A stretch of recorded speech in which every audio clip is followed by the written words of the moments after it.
Magandang gabi at welcome sa On The Record, ang in-depth interview show ng I-24 News. Opisyal, may tigil putukan ng Israel at Lebanon. Pero ang kasunduan ay sa pagitan ng Israel at gobyerno ng Lebanon lang, hindi kasama ang Hezbollah. Patuloy na nagpapaputok ng drone at rocket sa mga komunidad sa hilagang hangganan ng Israel at sa mga tropa ng IDF sa 10 kilometrong sunang pansiguridad sa Timog, Lebanon. Nangyayari ito habang nakatagdang magkita bukas sa Washington, D.C. ang mga opisyal ng Israel at Lebanon para sa ikatlong beses sa pamamagitan ni kalihim ng Estado ng US na si Marco Rubio.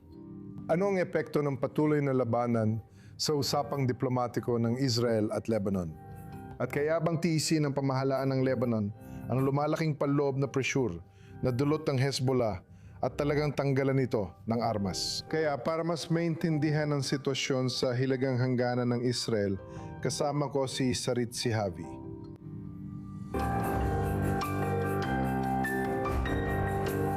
Si Zahavi ay isang Lieutenant Colonel sa Reserva at ang tagapagtatag at presidente ng Alma Research and Education Center na dalubhasa sa mga hamon sa seguridad sa hangganan ng Lebanon. Naglingkod siya ng 15 taon sa IDF Intelligence Corps, una sa pananaliksik at pagsusuri at kalaunan sa Northern Command. Said, maraming salamat sa pagsama mo sa akin ngayong gabi. Salamat din sa pag-imbita sa akin. Kaya simulan natin, kung maaari mong ilarawan at ipaliwanag sa amin ang kasalukuyang sitwasyon sa hilagang hangganan ng Israel sa Lebanon, sa magkabilang panig sa hilagang Israel at sa Timog, Lebanon. Sige, ang IDF ay nakaposisyon o sinusubukang maglagay ng kontrol sa tinatawag naming dilaw na linya. Walang aktwal na linya, pero ito ay nasa layo na minsan ay 1 kilometro, minsan ay 12 kilometro mula sa hangganan, na muling lumilika ng isang sonang panseguridad. At doon, may humigit kumulang 50 mga bayang Muslim na Shiite na ngayon ay winawasak ng IDF dahil sa presensya ng Hezbollah sa loob at ilalim ng mga bayang iyon. Ibig sabihin, araw-araw ang interaksyon, labanan at sagupaan ng dalawang panig habang ang pangunahing banta mula sa Hezbollah While the main threat by Hezbollah ay ang FPVs, na mga maliliit na drone na minsan ay inilulunsad mula sa malalayong distansya, hindi pa nga sa loob ng yellow line. Mahirap silang mahanap at harangin dahil napakaliit nila at kaunti lang ang kaya nilang daling pampasabog. Inatake nila ang mga sundalo sa Lebanon at Israel malapit sa hangganan. Kaya tuwing may tangkang harangin sila, may mga alerto. Dahil dito, araw-araw kaming may sirena sa mga komunidad sa Hilaga. Minsan, gaya noong nakaraang Biyernes, sadyang naglunsad ng mga rocket ng Hezbollah sa mga komunidad ng Israel. Nangyari ito sa Arya at sa Kriyot noong Biyernes lang. Parang balik normal na, pero madalas pa rin naming marinig ang tunog ng digmaan sa amin. Ibig mo bang sabihin ay napapansin mo na may pagbabago sa taktika ng Hezbollah kumpara sa nakaraang labanan noong 2024? Magkaiba talaga noong 2024 sa bawat pag-atake ng Hezbollah. barrage of Hezbollah Ng mga rocket, umaabot ito ng mga 20 o 30 rocket, minsan mas marami pa. Hindi ito nangyari sa kampanyang ito at siguradong hindi rin sa sinasabing tigil putukan. Sang-ayon ako sa iyo, walang tigil putukan. Sa totoo, may tigil putukan sa Tel Aviv at Beirut. Ako na eksepsyon dito ay noong nakaraang linggo nang mapatay ang komander ng Radwan Brigades. Ngunit malayo pa ito sa sapat para tunay na mapigilan ang muling pagpapalakas ng Hezbollah. Ang pangunahing aktibidad ng IDF ay nakatuon sa Timog. Ang pangunahing aktibidad ng Hezbollah ay nakatuon sa hilagang Israel. Binanggit mo ang mga pagsisikap ng Hezbollah na muling magpalakas. Paano nila nakukuha ang kanilang mga armas? Ito na ang pangalawang beses na matinding labanan. Kahit na ngayon ay medyo mas limitado kumpara noong Marso at simula ng Abril. Pero meron pa rin silang mga rocket na inilunsad nila. Meron pa rin silang mga drone. Meron pa rin silang mga FPV. Lahat ba ito ay gawa nila mismo o ipinupustit nila papasok ng Lebanon? Base sa alam natin tungkol sa mga FPV, malamang inaangkat ang mga ito, pero posible ring buuin sa Lebanon. Ang iba ay maaring doon ginagawa. Alam natin na. Mayroong maliliit na paggawaan para gumawa ng mga UAV. Mga rocket, madali lang yon. Oo. At ginagawa ang mga ito alinman sa Beirut o sa Dibka. Tungkol naman sa inaangkat, patuloy pa rin ang industriya ng pagpupuslit mula Syria kahit na nasasamsam ng gobyerno ng Syria ang ilan dito. Pero may mga smuggler mismo roon na ginagawa iyon kapalit ng pera. Tandaan din na ang hangganan ng Syria at Lebanon ay hindi napapalibutan ng pader o bakod at nakadepende ito sa kalupaan. Kung makakatawid ang isang truck sa mga burol at lambak, kung may daan, may posibilidad. Bukod pa dyan, malamang na aktibo rin ang rutang pandagat. Ang tanong ay tungkol sa Hariri Airport. Dahil wala ng regular na flight mula Iran, mga diplomat na lang ang dumarating at posibleng may dala sila. Para sa FPV, isang truck lang sapat na para magdala ng daan-daan dahil maliit sila. Tingnan mo, Said, talagang kahanga-hana ang inilalarawan mo. Ibig ko sabihin, ito na ang pangalawang tigil putukan sa Lebanon. Matapos kaya na nabanggit ko, ang matinding bigmaan noong 2024. Noon, sinabi ng Israel sa pagtatapos nito na malaki ang nabawas sa kakayahan ng Hezbollah. 80% ng kanilang arsenal ng rocket ay nawasak. Karamihan dito ay sa loob lamang ng isang araw sa isang operasyon, Northern Arrows. Paano mo ipapaliwanag ang ganitong kakayahan na nagawa nilang isagawa? Di man siguro 30 rocket kada salbo, pero may mga araw na napakawala sila ng 12 ng rocket sa mga komunidad sa Hilagang Hangganan. Nagulat ka ba na nagawa pa rin nila ang ipinakita nilang kakayahan? At muli, paano mo ito ipapaliwanag? Tingnan mo, tungkol lang ito sa matematika. Kung titingnan mo ang mga numero, noong 2023 may 75,000 rocket ang Hezbollah. Tungkol lang ako sa rocket na yon, hindi kasali ang mortar, drone o UAV. May iba't iba itong abot patungong Israel. At ilan sa mga ito ay precision-guided missiles, 70,000 na bawasan ng halos 80%. Nasa humigit kumulang 20,000 na lang ito. 2 beses kada araw kaming umatake sa Lebanon laban sa Hezbollah sa pagitan ng 2 kampanya. Campaigns about twice a day against Hezbollah Sa buong Lebanon pero karamihan sa timog, kaya marahil nabawasan namin ito. in the south. So maybe we degraded more when we, Sumali kami sa kampanya nung huling bahagi ng Pebrero. Kaya libu-libong rocket pa rin ang mayroon sila. Iyan ang nakikita mong sitwasyon na yon. Gayunpaman, hindi kayang magsagawa ng Hezbollah ng isang pagsalakay tulad ng ginawa ng Hamas laban sa mga komunidad ng Israel. IDF ang nagsisilbing panangga ng mga sibilyang Israeli laban sa Hezbollah. Kahit maraming kahirapan ang nararanasan ng Hezbollah, hindi pa rin tapos ang digmaan. Kahit hindi pa normal ang buhay, kailangan nating ilagay sa tamang perspektibo ang lahat. Mas maganda ang sitwasyon na yon kaysa dati bago ang 2023 dahil nakikita namin sila araw-araw sa hangganan at ngayon ay wala na sila roon. Malaking bagay talaga yan. Ngayon, gusto ko marinig ang opinion mo.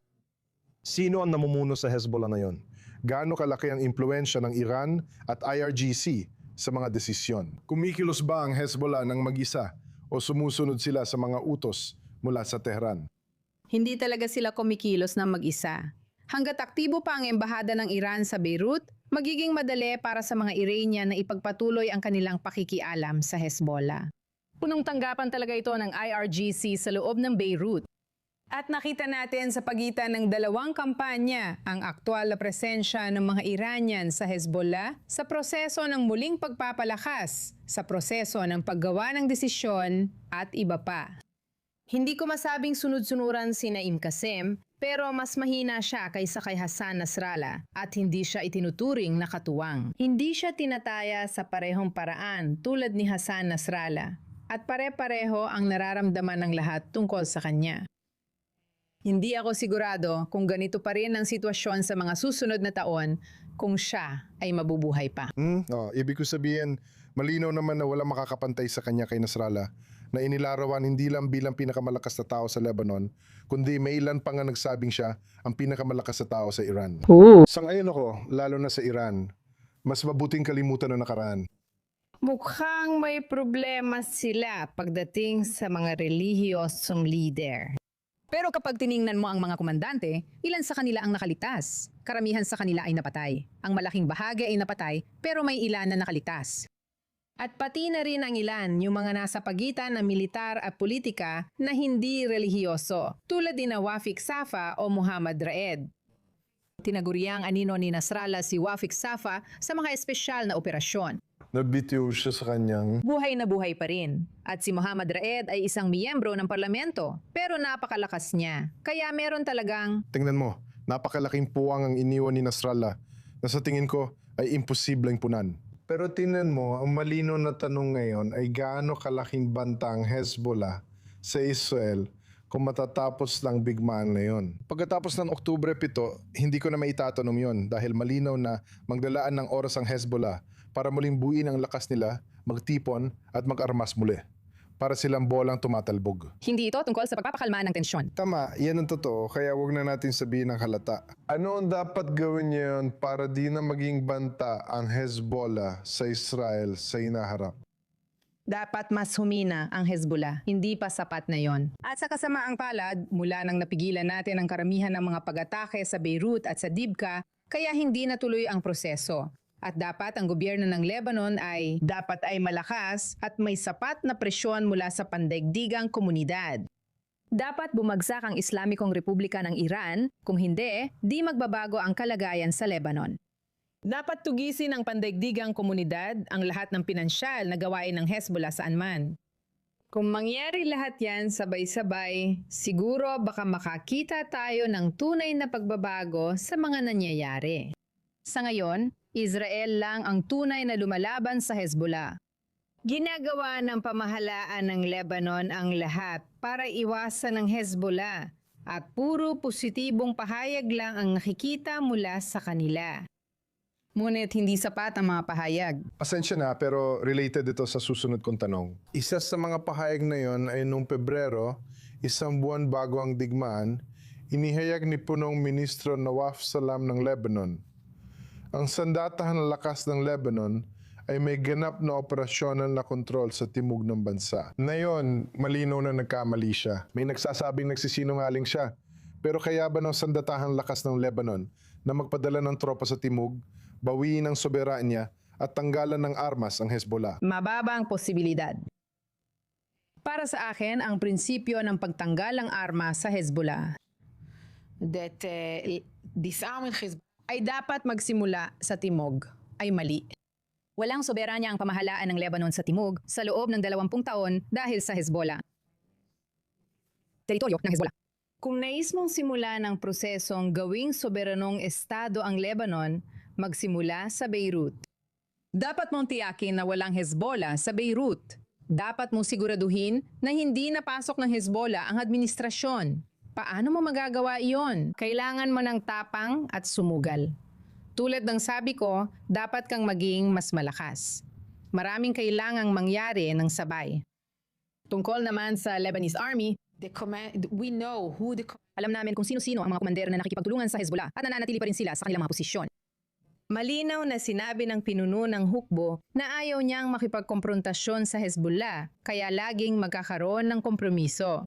Sinamantala ng Hezbollah ito nitong nakaraang taon at nagkaroon ng kolaborasyon at koordinasyon sa pagitan ng mga opisyal at Hezbollah. At sa parang yon, itinago nila ang presensya ng militar ng Hezbollah sa timog ng Ilog Litani. Tiyak na anumang nasa labas ng Ilog Litani ay ganap na malaya. Anumang maliit na indikasyon ng pagdidisarma ay talagang kinokoordina sa Hezbollah upang magmukhang may nangyayari talaga. Nakita namin na halos kalahati ng mga misil na pinakawalan sa Israel sa unang ilang linggo ng kasalukuyang kampanya ay mula sa timog ng Litani. Napansin namin mabilis na tawid ng mga brigadang Radwan ang Ilog Litani. Walang pumigil sa kanila sa simula ng kampanya at matagumpay silang nadlunsad ng drone at rocket laban sa amin hanggang ngayon.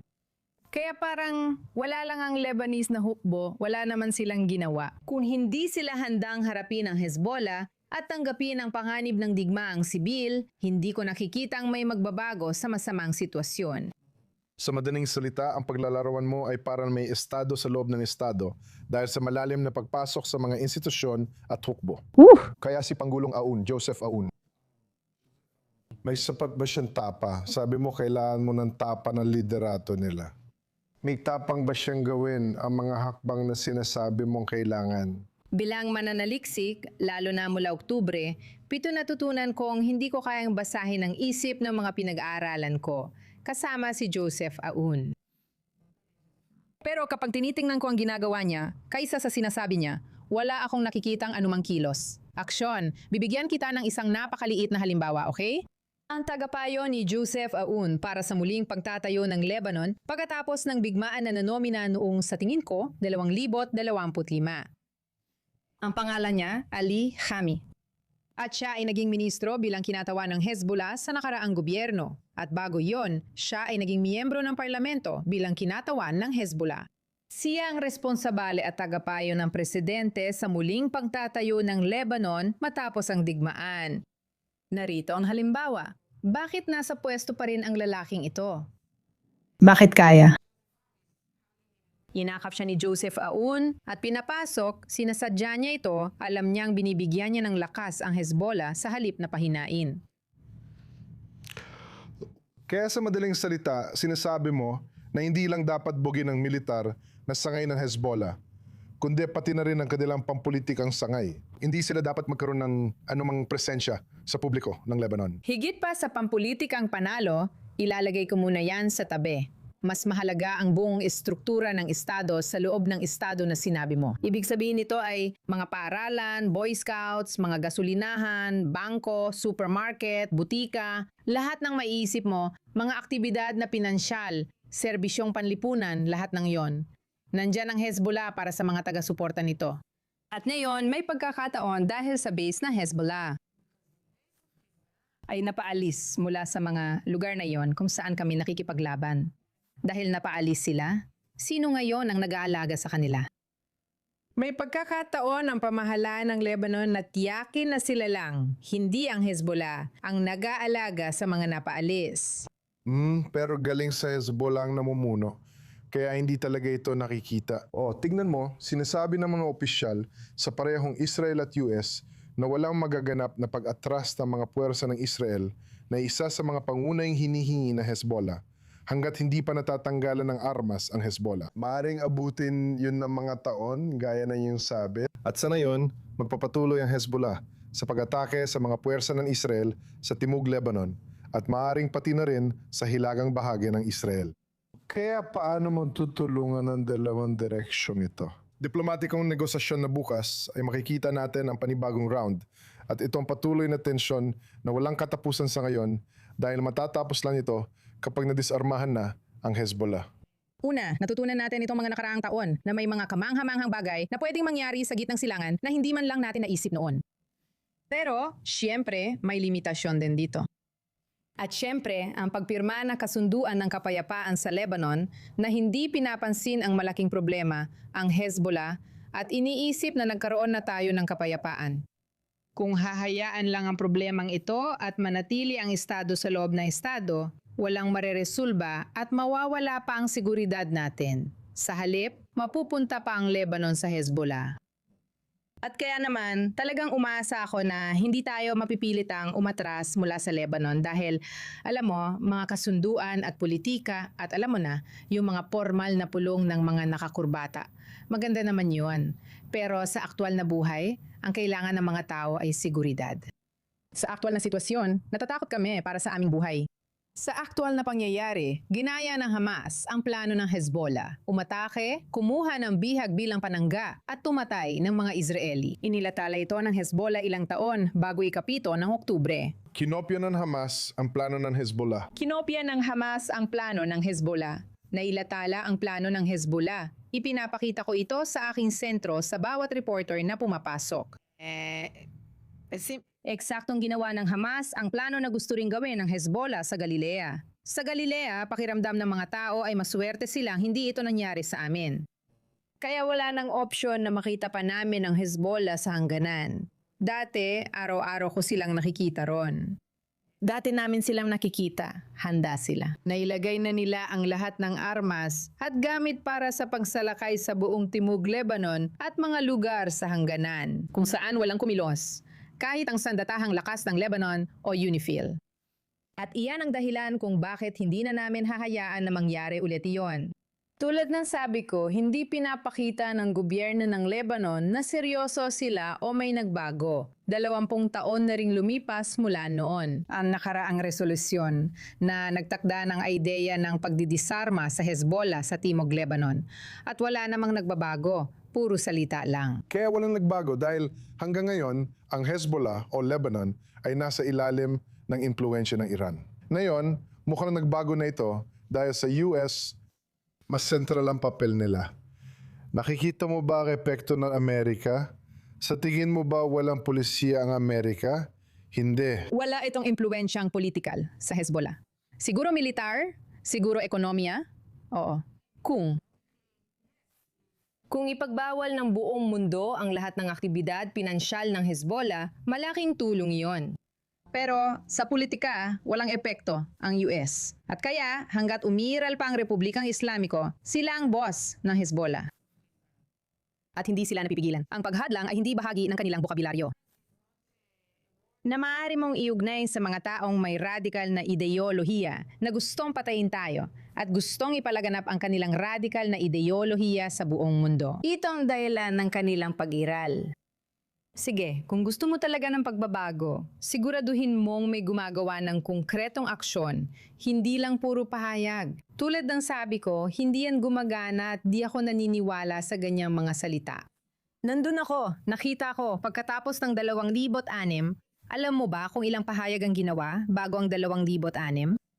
Alam mo ba na may resolusyon? 1,559 ng Konseho ng Seguridad ng United Nations mula 2,004 na nagsasabing lahat ng milisya sa Lebanon ay dapat tanggalan ng armas. Layunin ay tanggalan ng armas ang Hezbollah dahil sa pagpatay kay punong ministro Hariri. Hindi ito tungkol sa Israel. Ito ay ukol sa panloob na sitwasyon ng Lebanon at hindi naman nangyari. Kaya kitang-kita ang limitadong impluensya ng Amerika sa Lebanon. Mas magaling si Van Gogh. Sa totoo lang, pareho pa rin sila sa kasamaang palad. Nakikita mo ba ang malayang paggawa ng desisyon sa Israel? O gaano kalaki ang epekto nito? Ang paniniwala, At gaya ng nakita natin sa realidad, nang hilingin ng mga Iranian na ang tigil putukan sa Iranian front ay konektado sa tigil putukan sa Lebanon, nangyari ito. Pero nandito pa rin tayo sa Lebanon, kaya komplikado talaga ang realidad. At patuloy pa rin tayong umaatake, pero patuloy din silang umaatake. Kaya hindi ko alam kung sino ang nagsimula nun. Pero ang pinakaimportante ay, gaya ng sinabi ko, hindi pa sapat ang ginagawa natin. Gusto ko pang makakita. Ayokong magkaugnay ang dalawang tigil putukan. At naiintindihan ko kung bakit sila magkaugnay. Sa totoo lang, dito ako nagkamali. Akala ko na magiging sapat ang pressure sa Iran. Para alam mo yon, bitawan nila ang kahilingang ito at mag-focus na lang sa iba pang mga hinihingi. Pero ang nangyari ay kabaligtaran. bago tayo magtuloy, sagot lang ng oo o hindi. Gaano ka-credible ang banta ng Hezbollah na magsimula ng digmaang sibil sa Lebanon kung itutuloy ng gobyerno ng Lebanon ang pagdidisarma? Gagawin ba nila o hindi? Oo, Sa tingin ko, gagawin nila kasi para sa kanila, ipinaglalaban nila ang buhay nila. sige, nakakadismaya talaga pero yan ang realidad. Mabilis ang tanungan ito. Ipapakita ko ang 3 larawan at sabihin mo agad ang unang naiisip mo. Maikli lang. Kaya ito ay dating leader ng Hezbollah, Hassan Nasrallah. Patay. Totu. Oo, napag-usapan na natin siya kanina tungkol sa kung gaano siya ka-impluensya. Lumipat na tayo sa susunod na larawan. Ministro ng Depensa ng Israel na si Israel Katz. Gusto ko siyang purihin kahit hindi ako madalas magbigay ng papuri sa mga Israeli na politiko. Nitong huling 2 buwan, maraming kalituhan kung ano ang tunay na misyon ng IDF at ginagawa natin doon. At siya ay naging napakalinaw. Nilinaw niya kung ano ang gusto natin gawin, na lumika ng buffer. Pero saan eksakto ang dilaw na linya? Oo, at natutuwa talaga ako na ginawa niya yon. Talagang makakatanggap siya ng maraming batikos dahil sa mga pahayag niya na sinasabi nakakapagpagalit at wala namang tunay na laman. Kaya muli, Ang papuri ko ay para lamang sa nakaraang 2 buwan pagdating sa Hezbollah. Hindi ako pumunta dito para magbigay ng papuri sa pangkalahatan. sige, patas lang, tatanggapin niya ang makuha niya. At ang huling larawan, ito ay si Pangulong Joseph Aoun ng Lebanon. Sinunggaling. Sinungaling. Hindi ako nagtitiwala sa kanya. Sino siya bago niya nakuha ang posisyong ito? Isa siyang commander ng militar. Na hindi naman nadisarmahan ng Hezbollah sa loob ng 20 taon. Ngayon, ng kanyang kahalili, si Waldo Feikal, ay nagsasabing ayaw niyang ipadala ang kanyang hukbo para tanggalan ng armas ang Hezbollah. Dahil marami sa kanila ay kamag-anak ng mga miyembro ng Hezbollah. Mga sundalo niya ito. Kaya, may pag-asa ba na ang Lebanese Armed Forces sa tulong ng US at ng mga bagong kakayahan ay magagampanan ng tungkulin na tanggalan ng armas ang Hezbollah? Kung pera lang ang ibibigay sa Lebanese Armed Forces, hindi iyon sapat. Hindi sapat. At hindi nito malulutas ang problema. Kung babagsak ang Islamikong Republika ng Iran at sa mundo, magkakaproblema ang Hezbollah sa kanilang pinansyal na aktibidad. At magpapatuloy ang Israel sa pag-atake sa mga ruta ng pagpupuslit ng Hezbollah at mga pabrika ng Hezbollah. Siguro, siguro. Pero nag-iingat ako. Sa palagay ko, kailangan nating gumawa ng mas malawak na hakbang kaysa magbigay lang ng pera sa Lebanese Armed Forces. Dahil hindi yun sapat. Kaya usapin ito na hindi lang kakulangan ng paraan, kundi pati ng kagustuhan na gawin yon. Oo, syempre, para gawin yon. Kailangan natin tapusin pero salamat sa Ritzy Javi sa oras mo. Tumutok muli sa On The Record sa susunod na linggo. Mapapanood ang episode ngayong araw at lahat ng naunang palabas sa YouTube at Spotify. Salamat sa panunood.